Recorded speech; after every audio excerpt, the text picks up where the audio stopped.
Welcome to the Knowledge Gumbo podcast, where we mix together timeless wisdom and thought-provoking stories using quotes, sayings, proverbs, and book passages, primarily by Black women. I am your curious-minded host, Alicia Thomas, who loves gathering wisdom.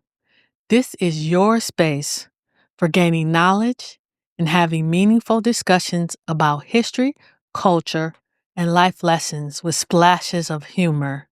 Let's get today's quote. Examine what is said, not him who speaks. This is an Egyptian proverb. Many ancient Egyptians believed that words held power and could influence reality, making the emphasis on the message particularly significant. And when I think about that, the first question that kind of comes to mind is, am I missing out on valuable insights simply because I'm focused on the speaker rather than the message? Or is my focus on that speaker negating their message? A key to focusing on the message is being an effective listener. We have to practice effective listening. It is a skill that can be developed, that should be developed. And in doing effective listening,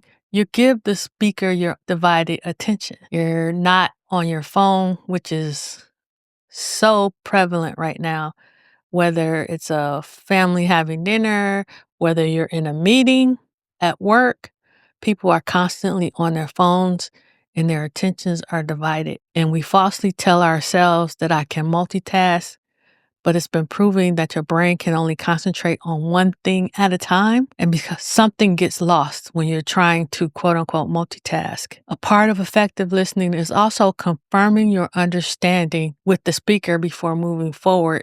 And a part of that is being able to ask pointed questions, making sure that you understand what they're saying. And another thing is for effective listening is don't interrupt. Or even worse, don't finish the speaker's sentences, especially in a one-on-one conversation. Of course, there's exceptions to that with your spouse, but even then, really, depending on the discussion, let the person get their thoughts out, let them tell you what they're thinking, what their point is.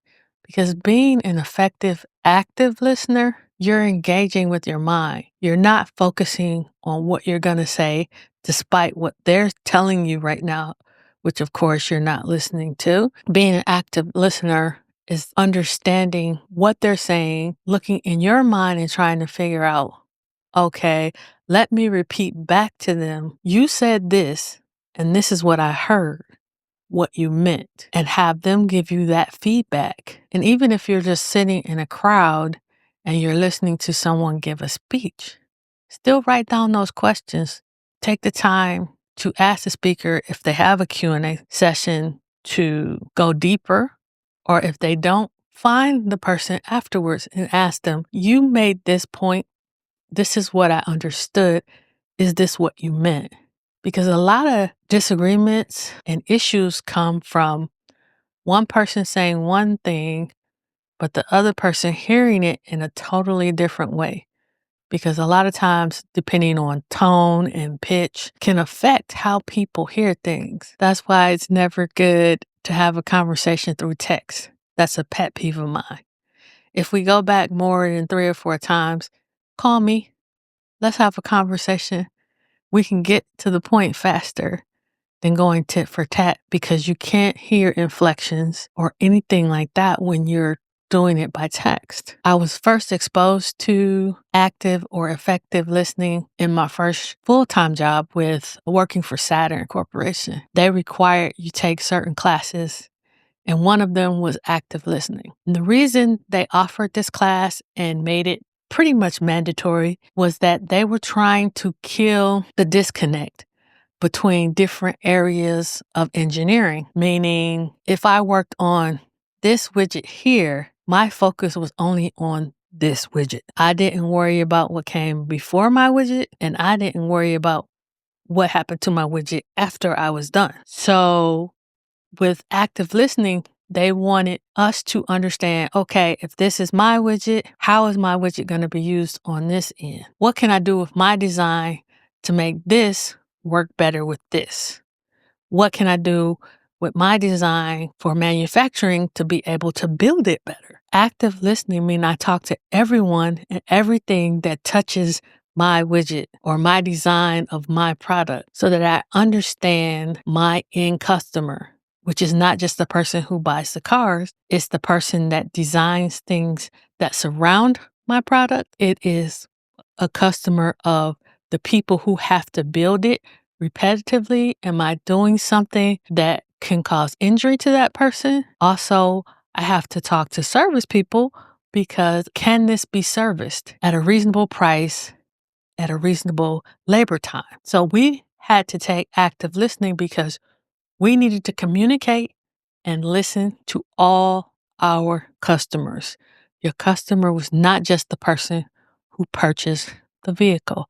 So it's very important that we understand and listen to people's message and get a clear understanding of what we're hearing. But besides that, when we're looking at maybe, say, a speaker, or even in that instance as well, we have to understand our common biases because we have biases that affect how we perceive what a speaker is saying, based on characteristics rather than their end message. Like we can have a physical attractive bias in that this person looks really good, they're charismatic, they come off as confident.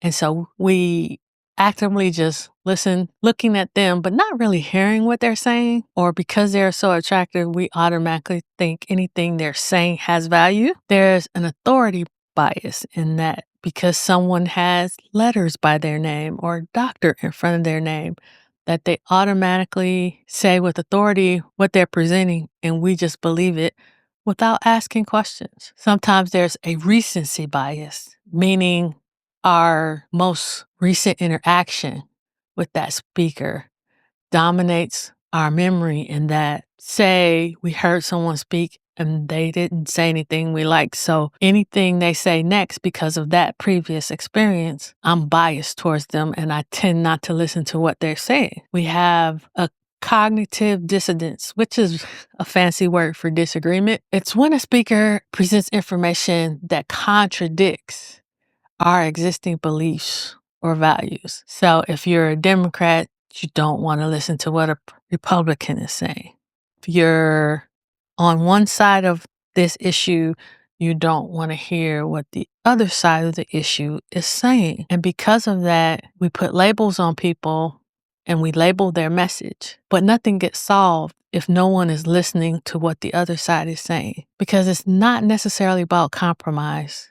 I feel a funny kind of way with compromise. I want to find that third solution where both sides win and no side has to compromise. Nobody loses anything.